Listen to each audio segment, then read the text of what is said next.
Hey there, my lovely renovators. How are you doing this week? I cannot wait to get into this episode with you.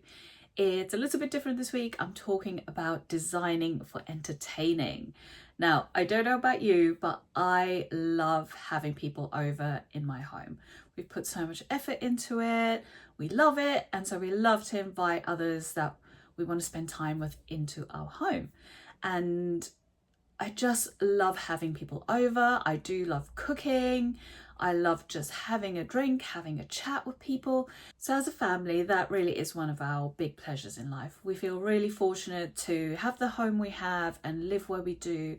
And so we love to invite others in, whether it's the kids with their friends, having play dates or having birthday parties, or whether it's my husband and I hosting dinner parties or regular parties.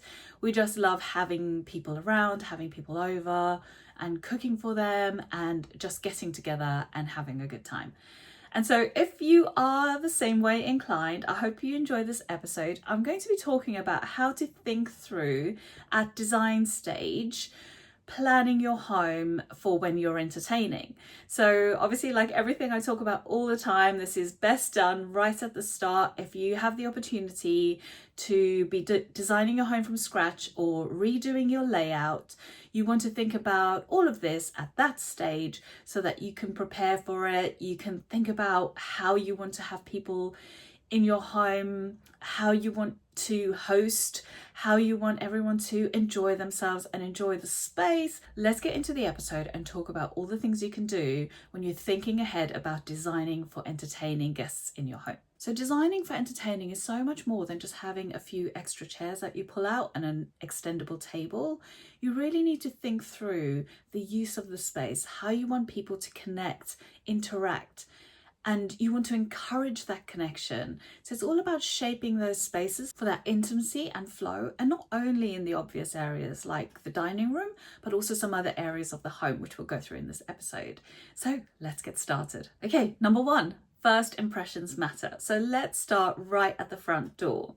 So again, if you're having the opportunity to re-lay out your home and you're doing a big renovation from scratch, think about how people enter into your home.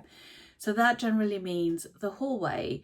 And if you have the luxury of being able to make your hallway a decent sized space that includes storage, that includes a space where you could put things down like shoes and bags and coats and jackets and keys and all the things that you come into your home with or that guests will come into your home with.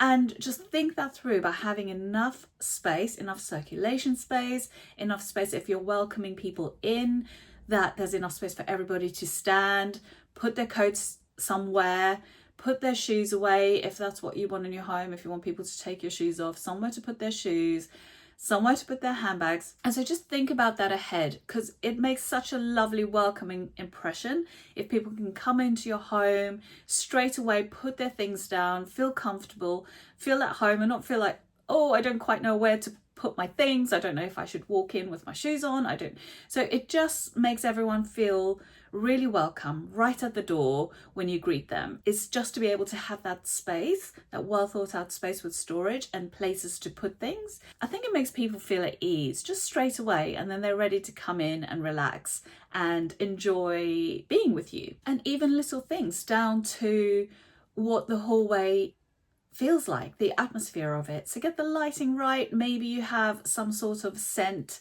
in your hallway that kind of gets rid of all the smell of all those shoes. Whatever you might have there, it's nice for you, yourself, and your guests to walk into somewhere that feels calm, is well lit, and also smells really good.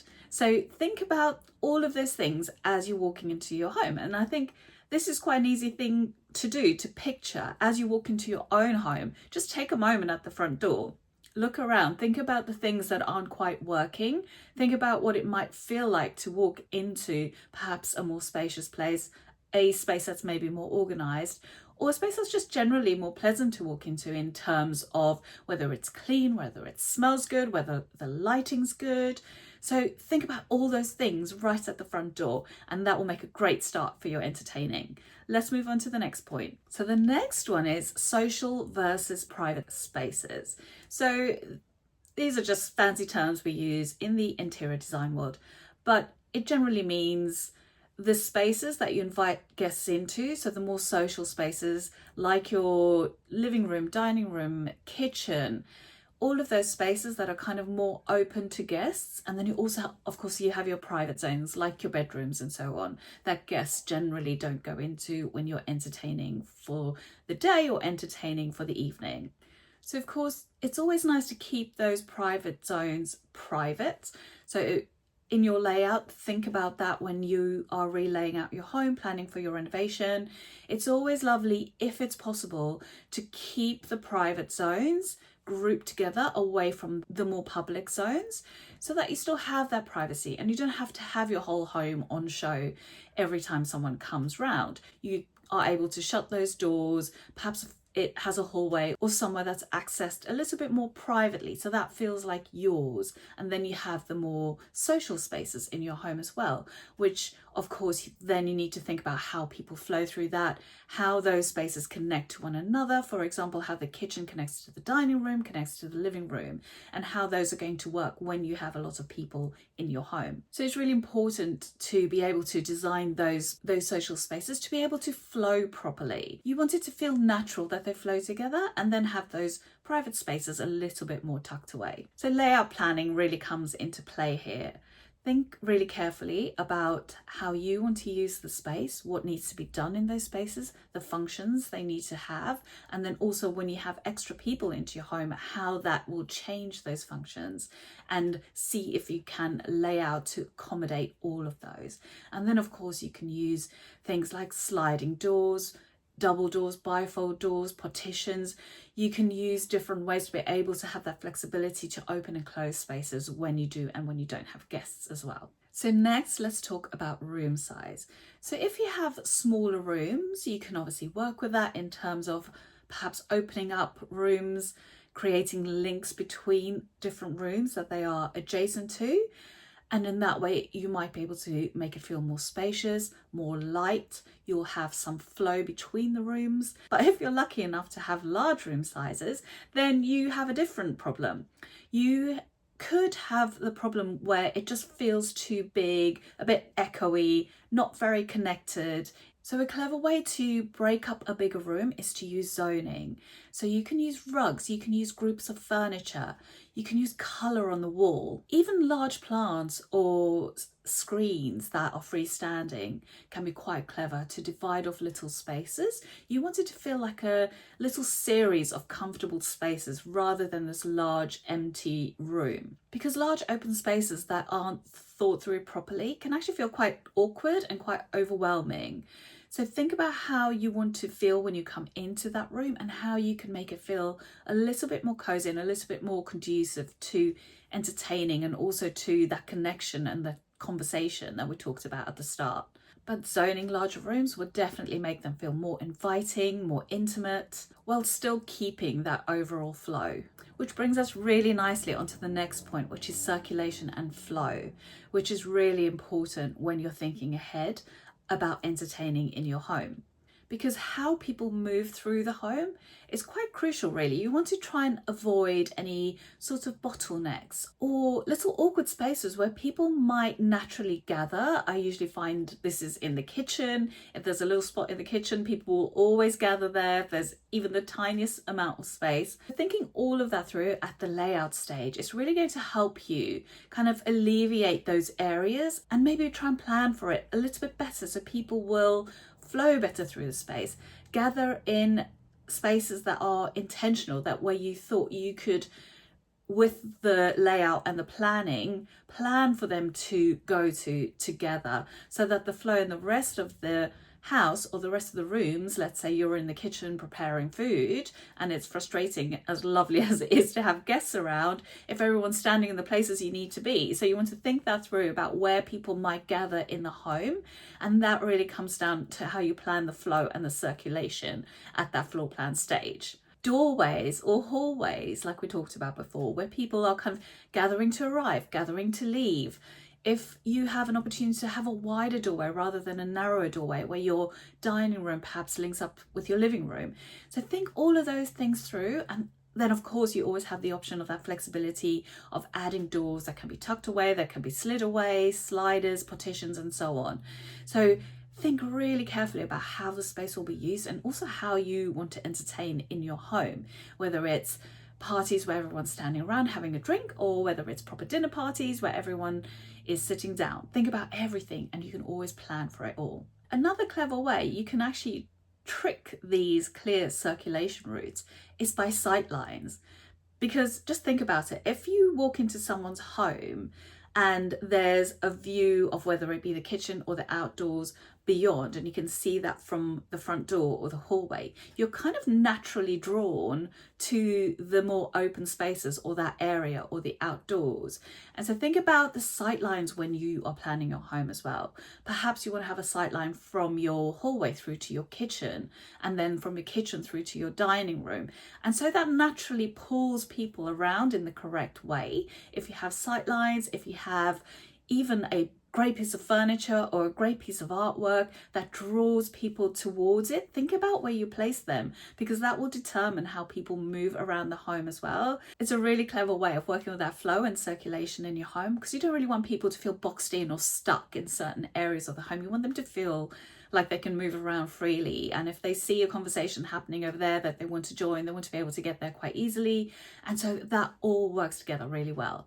And next is one of my favorite points in this episode. It's using breakout areas. So even if your space is large or small, you'll have the opportunity to create a breakout area or two. So even if your space is small, you can at least create just one. Not everyone wants to be in one large group chatting all the time. People love to kind of go and have a smaller conversation, a breakout conversation with one or two others perhaps. And so it's always lovely if people can do that. And there's a little area or spot that you've thought through where they can do that. It can be really simple. A couple of chairs in a corner with a little lamp. It could be a quiet little snug. If you're lucky enough to have an extra little living space, create a little snug in there that people can break out to. It could be a window seat. It really could be a number of things. So I really encourage you to think about this when you're planning your general social spaces. It's a really, really great space to include in your home, and not only when you have guests.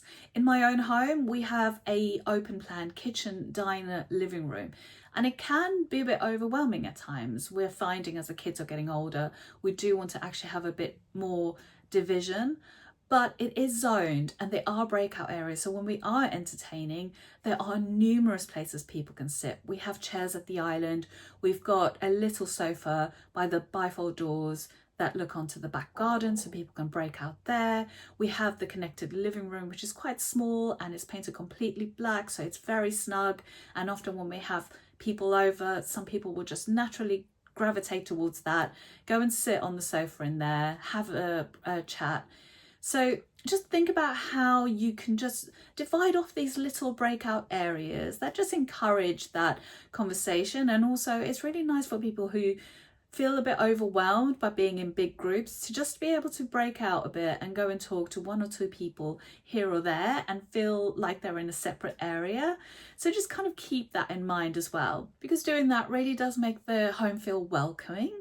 It creates cozy spaces, it creates connection for you and your family, but also you and your guests or between your guests. So these little mini areas, these mini retreats really make your home feel quite welcoming and also layered. If you're adding different areas and perhaps every little breakout area has a slightly different look or texture or lighting, it adds to the layering of your interior, which always makes for a more homely home. So now moving on to something that we have been seeing happening in interiors for really many, many years now, and that is kitchen as theatre. So I think you know what I mean here, is having a big open plan kitchen, big island where everyone can be, everyone can see, everyone can chat, and so that the person who is doing the cooking doesn't feel left out of the party and the socializing, which is really important. But of course that comes with its downsides, because open plan kitchens are brilliant, but the guests don't always need a front seat to the dirty dishes, do they? So think really carefully. If you're having a kitchen that's leading onto your other social spaces in your home,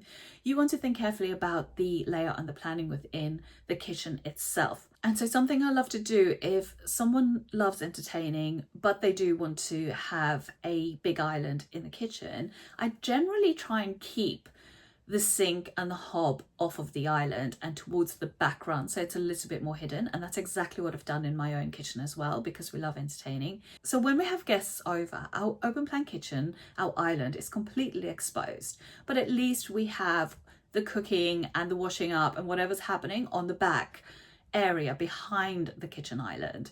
And so I did that really intentionally because I want to keep the kitchen island clear. Perhaps we have food laid out there, or a bar, or drinks, or snacks, or nibbles, whatever it might be. It's generally the place, if we're having one of our kids' birthday parties, we'll put the birthday cake there. That's where we'll, light the candles, everyone will gather, the kids will blow them out. So that is kind of the idea behind it all, the thinking behind it all, which is what I'm encouraging you to do here, is think about how you want to entertain, how you want to have people in your home, how you generally celebrate, and how you can just make your home work really, really well for that without creating extra mess or clutter or stress, and just making it really pleasant for everyone who's there to enjoy themselves. Another thing you can do in the kitchen to hide that mess, and again, if you have the luxury of space, why not include something like a butler's pantry or a utility room or a larder, so you can have this kind of extra space where you can hide things, you can prep the food,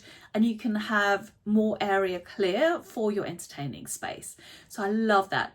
Unluckily, I didn't have enough space to do that in my own home, but what I did manage to do was we have a very, very small utility room. It's almost a utility cupboard really, but that space is so great for when we're entertaining. Everything that you don't want to have out, whether it's exercise equipment or kids' toys or laundry drying, whatever it is, gets shoved in the utility room, and in no time at all, the house seems really clear, really tidy, and ready to have guests over. So you really want to kind of balance that sociability with the function of your home as well. Never ever forget the function. That always comes first, and you can always work with your layout and work with everything around that. And then moving on to the next point here, which is that flexibility is key. So when you're planning your layout at floor plan stage, really think about how it can be flexible. So this really comes down to the layout and also the kind of furniture you choose and where you put that furniture, how you group it, how it can be flexible for you in lots of different uses. So when it comes to the layout, you can think about some of the things we've already talked about, like having wider doorways, having doors that can shut off certain areas when you're entertaining or open up certain areas when you're entertaining, whether it's fold away, whether it's slide away, whether it's double doors that kind of fold back on themselves to increase that flow so people can move around more easily. How they move from the hallway through the rest of your home all the way through to the back garden. Think about all of those things and think about how it can be the most flexible it can be when you're at layout stage. Then also in terms of furniture, there are so many options out there now for flexible furniture, whether it's an extendable table, so you can be flexible if you're having a smaller dinner party, a larger dinner party. You want to just do everything with ease, right? So if you're having suddenly 10 people over, you want to be able to just extend that table. Perhaps you have some extra stacking chairs that you can store in a utility room, or foldable chairs.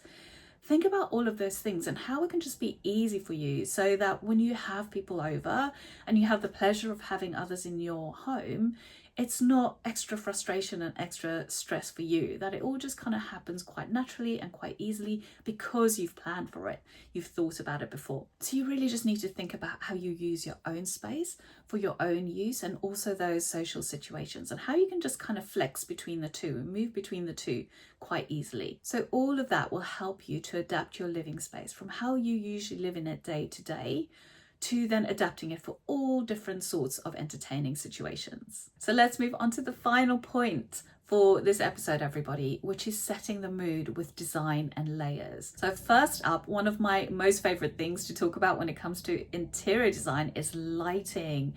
Lighting is so important when it comes to preparing your home and getting it just right for entertaining. You want to have different layers of lighting and control of those different layers, because obviously you have lots of different situations where you might be entertaining. If it's a dinner party, you want the lights usually quite dim, but still light enough so people can have conversation and see the food and all of those functional things. But you don't want it to be these bright lights that everyone sits under and has a meal. So think about the lighting layers, whether that's task lighting.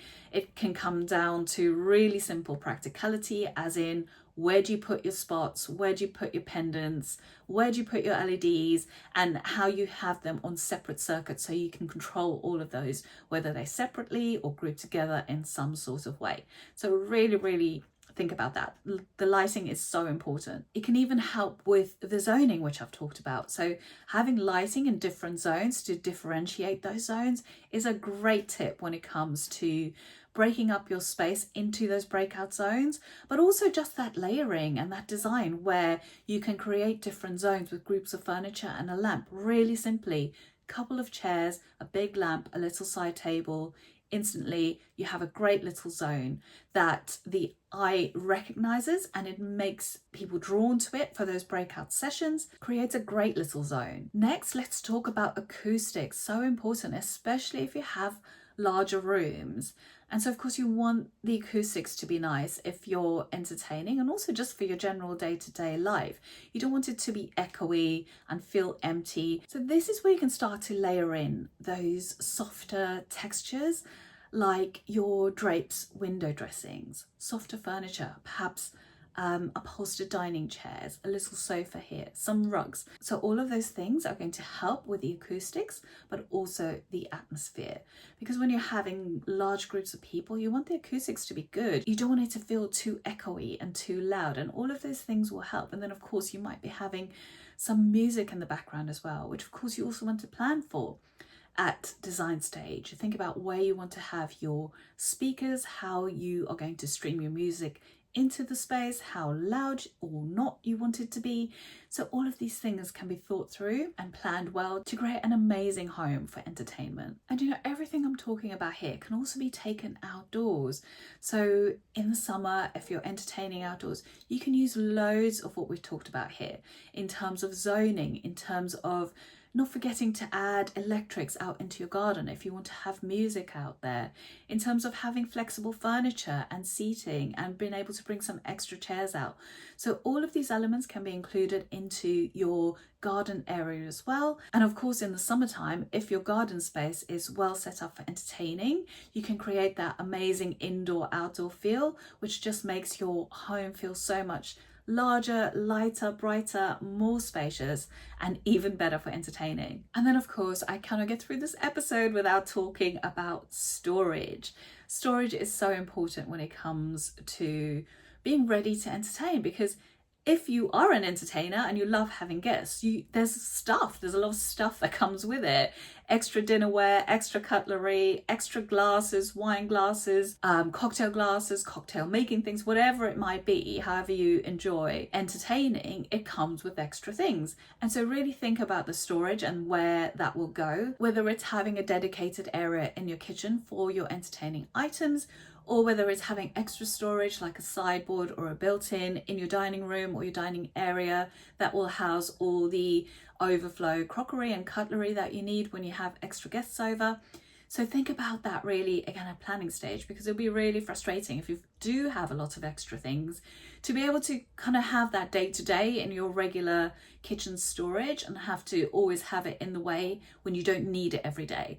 So think about that as well. Storage is so important when it comes to entertaining with ease, and you want to have kind of clear spaces and just not for it to be a huge frustration every time you entertain. Because I find since we've moved into our house, and since I always thought I love entertaining and this is how I want to do it, now at a moment's notice, I'm actually quite known in my friendship group to be very last minute when it comes to entertaining. Sometimes we might just have a free Saturday night and I'll realise on Friday evening and I'll just message some of my friends and say, we're free tomorrow night, why don't you come over for dinner, why don't you come over for some drinks? And then with very little effort, the house is ready, we're ready to have them over and have a good time, because we've thought about it before. It's all done kind of with ease, And because we do it regularly, it really isn't a big deal. I know that so many of my clients and so many people I talk to,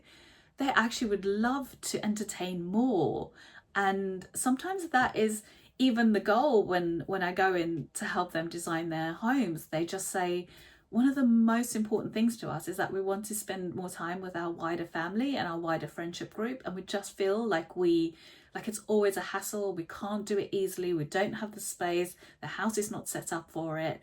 And so, you might think, oh, it's a bit trivial, but that really is why people make a home a lot of the time. It's a really important part of our lives, of how we connect, of our community, is by having our friends and family around us. So it really is quite an important thing that I absolutely love doing. And I know that when I design homes for clients, that is really important to them as well. But that brings us to the end of this episode, everybody. I hope you enjoyed it. And I hope that if you love entertaining as much as I do, that you can plan for it. Just plan for a few things in your home. Hopefully this episode was useful to help you do that. And you can do it with ease, and you can have that connection with your friends and family that you want. And it doesn't have to be a big deal. It can happen easily if you just plan for it. If you enjoyed the episode, please do give us a like, a follow, a subscribe, wherever you might be watching, whether it's on YouTube or whether you're listening on Spotify or on Apple Podcasts. Wherever you are, a rating really helps us. A comment is great. It just helps other renovators find us as well. And it helps other people make their homes amazing too. So I'd really appreciate it if you could do that for me. But I will see you next week. Bye for now. For more information on my 5-pillar process for successful renovation, you can go directly to southplacestudio.com/pillars, where you'll find an introduction to the process which covers each of the pillars and what they cover. We also have a number of other free renovation resources. Go now to southplacestudio.com/freebies. I have created some amazing freebies for you there. There is one on the process, like we just said. There is one on planning permission. There is one on kitchen design. There is another one on lighting planning. Go and check those out. There's so much free information there to help you with your renovation.